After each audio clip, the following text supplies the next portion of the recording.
Pessoal, mais uma vez estamos aqui hoje concluindo a exposição dessa obra, desse livro, a interpretação da Bíblia na Igreja. Hoje passaremos duas sessões, as duas últimas sessões, entre elas dimensões características da interpretação católica e a interpretação da Bíblia na vida da Igreja. Então, iniciando pelas dimensões características da interpretação católica, podemos dizer assim: a exegese católica, que quer dizer a interpretação detalhada e crítica, não procura se diferenciar por um método científico particular. Ela está sempre buscando mais método.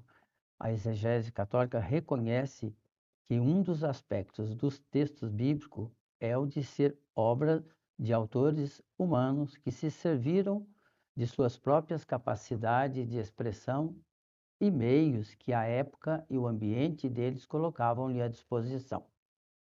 A exegese católica aborda os escritos bíblicos com uma pré-compreensão que une estreitamente a cultura moderna, científica e a tradição religiosa proveniente de Israel e da comunidade cristã primitiva. A interpretação na tradição bíblica. A interpretação na tradição bíblica comporta uma grande variedade de aspectos. Pode-se entender por essa expressão a maneira com a qual a Bíblia interpreta as experiências humanas fundamentais ou os acontecimentos particulares da história de Israel, ou ainda a maneira com a qual os textos bíblicos utilizam fontes escritas ou orais, algumas das quais pode vir de outras religiões ou culturas, para reinterpretar. As releituras, o que contribui a dar à Bíblia sua unidade interna é o fato de que os escritos bíblicos posteriores apoiam-se muitas vezes sobre os escritos anteriores, fazem alusão a eles, propõem releituras que desenvolvem novos aspectos de sentido, algumas vezes muito diferentes do sentido primitivo, seja para aprofundar-lhes o significado ou seja para afirmar-lhes a realização.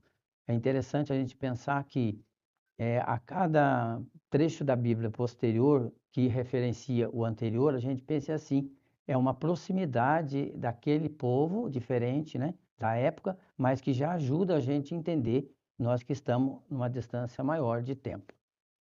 Relações entre o Antigo e o Novo Testamento. Os autores do Novo Testamento reconhecem no Antigo um valor de revelação divina. Caso isso não acontecesse, seria meio estranho a fundamentação que se faz no Novo Testamento. Eles proclamam que esta revelação encontrou sua realização na vida, no ensinamento e, sobretudo, na morte e ressurreição de Jesus Cristo, fonte de perdão e de vida eterna. Então, na pessoa de Jesus Cristo, nós podemos ver que conclui todas aquilo que foi falado no Antigo Testamento, seja em profecias, de alguma maneira que foi assim realçado. Algumas conclusões dessa interpretação da tradição bíblica. Que a Bíblia contém numerosas indicações e sugestões sobre a arte de interpretar. Então, a própria Bíblia ela fornece que devemos ser, vamos dizer, estar com mais ansiedade, buscar mais certos jeitos de interpretá-la. Também conclui que a Bíblia é efetivamente, desde o início, ela mesma é uma interpretação. Precisou de alguém para passar aquilo que era divino, de inspiração, de uma forma que chegasse até nós. Então, ela já é um sentido de interpretação. Também conclui que seus textos foram reconhecidos pelas comunidades da Antiga Aliança e do tempo apostólico como expressão válida da fé que elas tinham. Que a Santa Escritura está em diálogo com as comunidades dos fiéis. Ela saiu de suas tradições de fé. Hoje, aquilo que nós temos como Escritura Sagrada, hoje, ao ir até ela, a gente consegue fazer releituras e torna-se um diálogo para o nosso próprio conhecimento. A interpretação na tradição da Igreja. A Igreja, povo de Deus, tem consciência de ser ajudado pelo Espírito Santo na compreensão e interpretação das Escrituras. É lógico, nós não podemos achar que somos sabedores de tudo, precisamos da intervenção divina.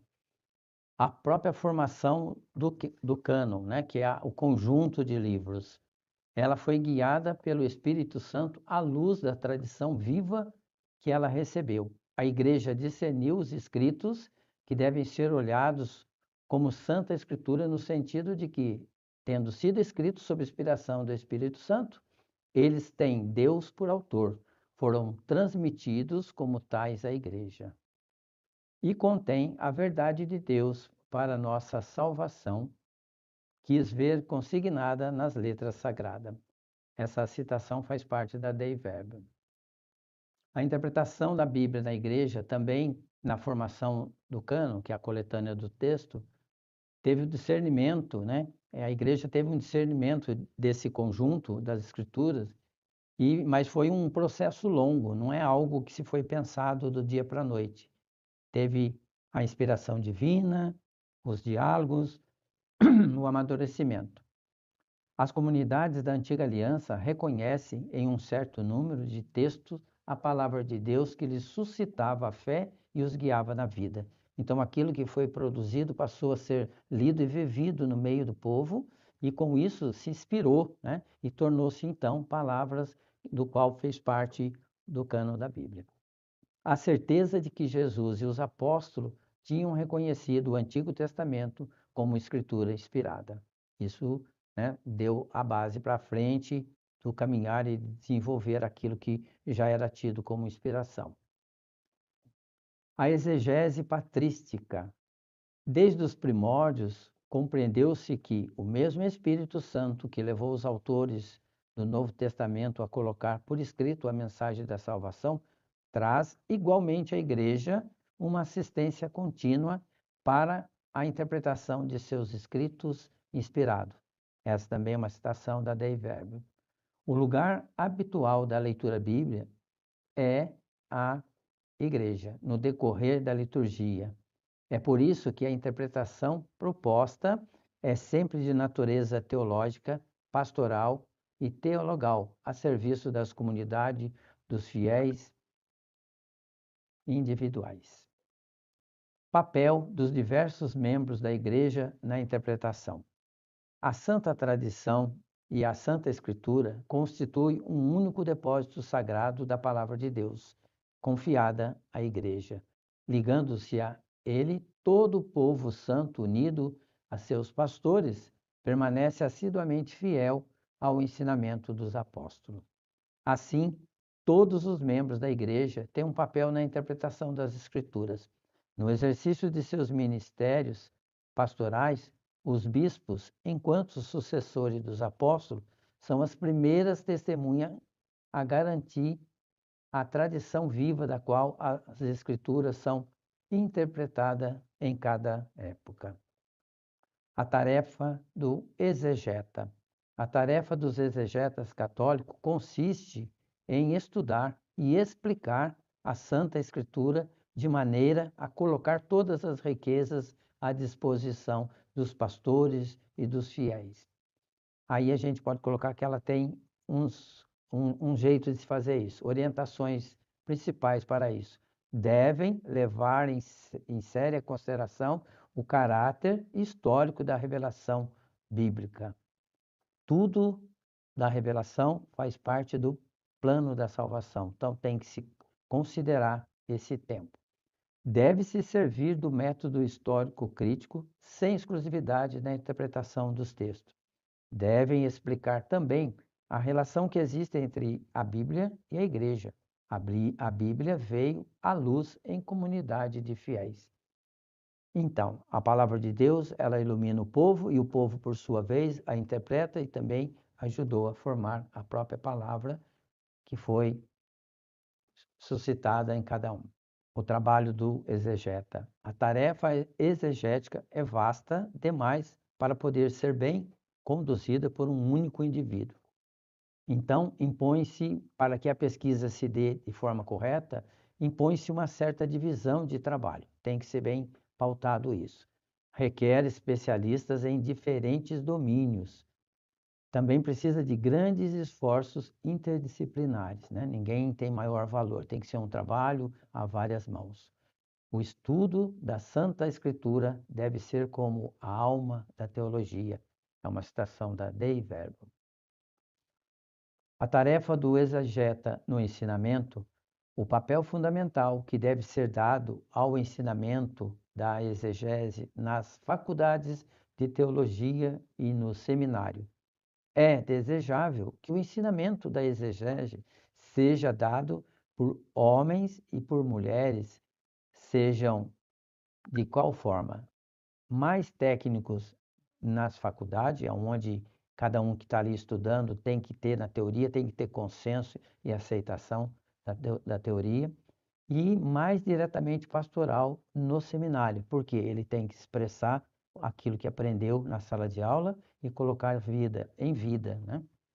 Os professores de exegese devem comunicar aos estudantes uma profunda estima pela Escritura.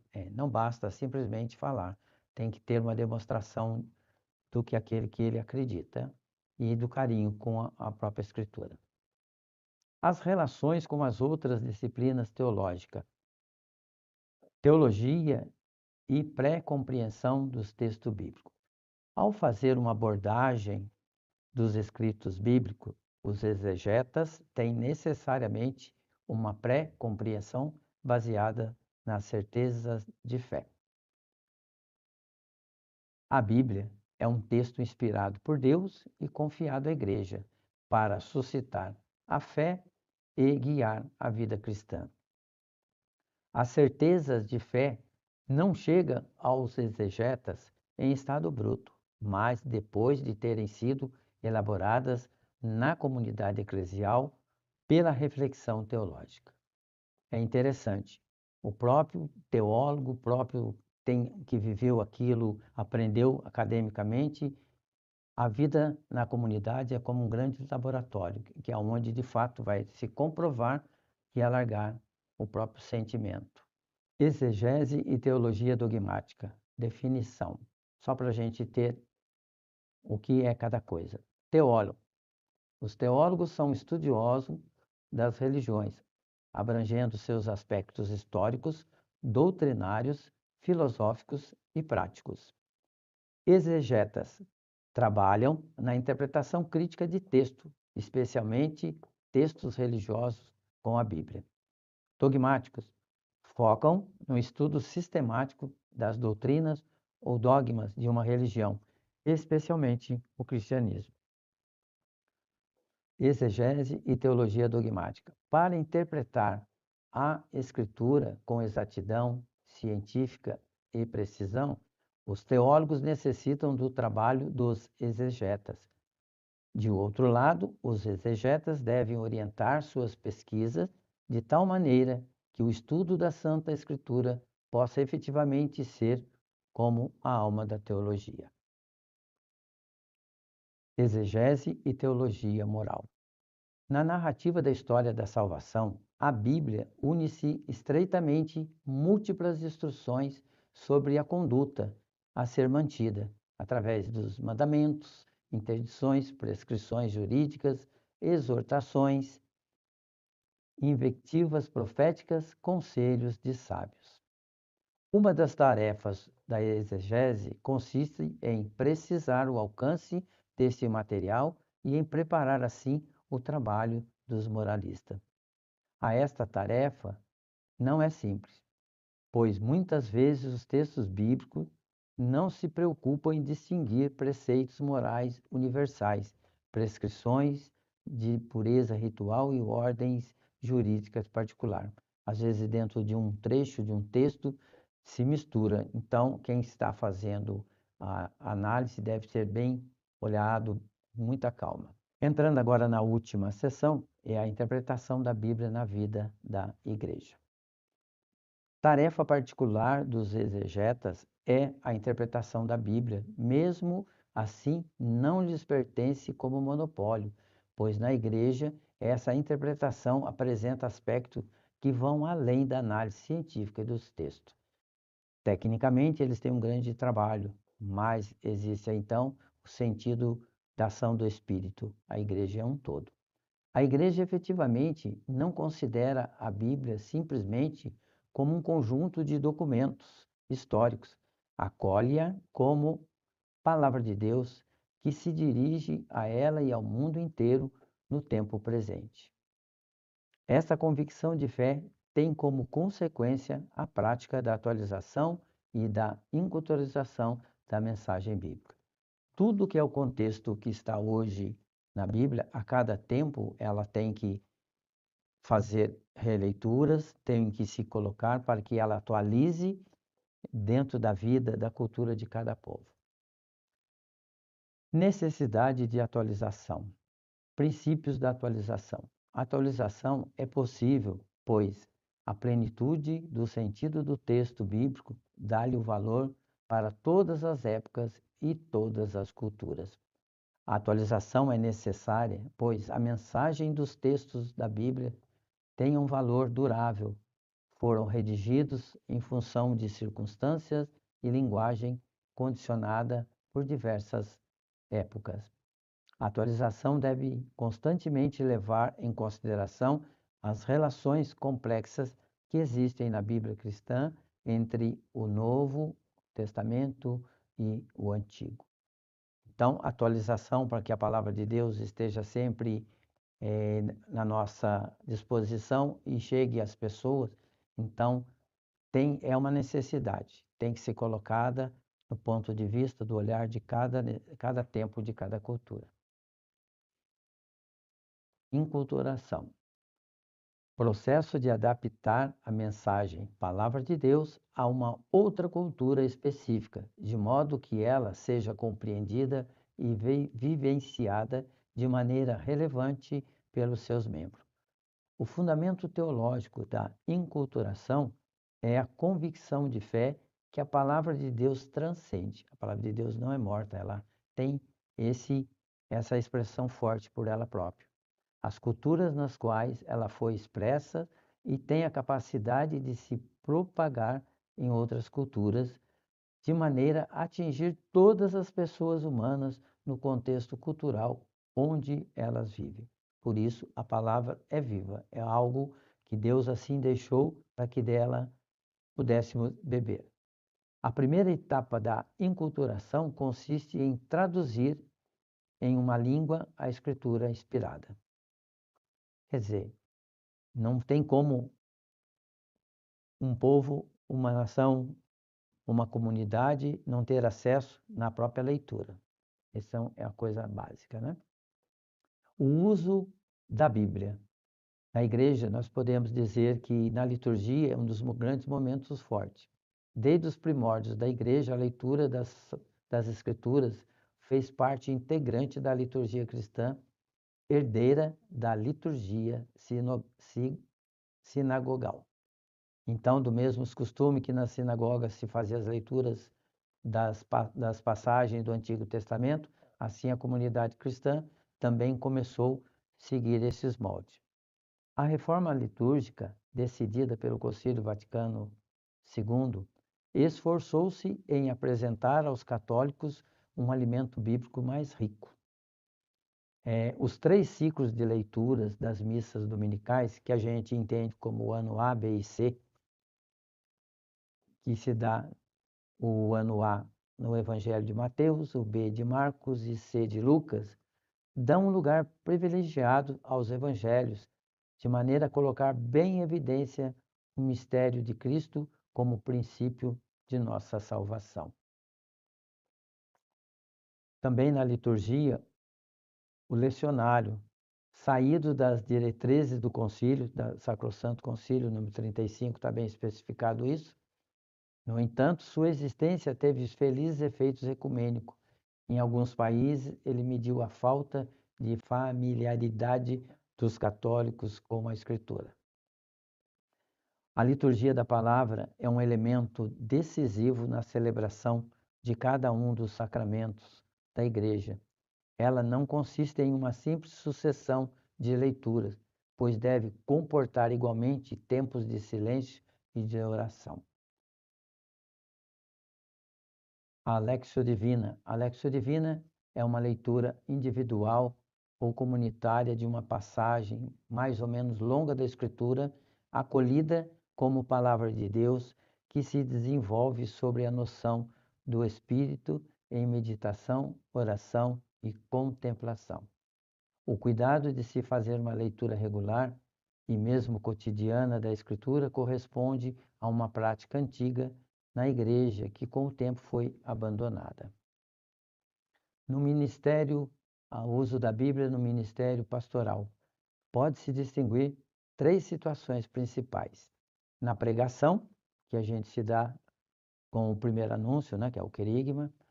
Na catequese, que consideramos aprofundar a fé e levar ao seguimento de Jesus Cristo. E no apostolado bíblico, que é a própria propagação da fé.